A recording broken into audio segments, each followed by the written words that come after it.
یہ اس کے سوا اور کس بات کے منتظر ہیں کہ ان کے پاس فرشتے آئیں یا خود تمہارا پروردگار آئے یا تمہارے پروردگار کی کوئی خاص نشانی آ جائے؟ جس روز تمہارے پروردگار کی خاص نشانی آ جائے گی تو جو شخص پہلے ایمان نہیں لایا ہوگا اس وقت اسے ایمان لانا کچھ فائدہ نہیں دے گا، یا جس نے اپنے ایمان کی حالت میں نیک عمل نہیں کیے ہوں گے تو گناہوں سے توبہ کرنا مفید نہ ہوگا۔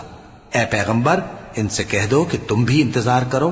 ہم بھی انتظار کرتے ہیں۔ جن لوگوں نے اپنے دین کے حصے بکھرے کر لیے اور خود بھی کئی کئی فرقے ہو گئے، ان سے تم کو کچھ کام نہیں،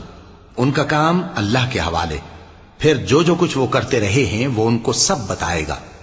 جو کوئی اللہ کے حضور نیکی لے کر آئے گا تو اس کو ویسی 10 نیکیاں ملیں گی، اور جو برائی لائے گا تو اسے سزا اس جیسی ہی ملے گی،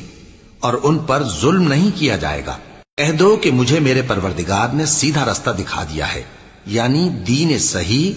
طریقہ ابراہیم کا، جو ایک اللہ ہی کے ہو رہے تھے اور مشرکوں میں سے نہ تھے۔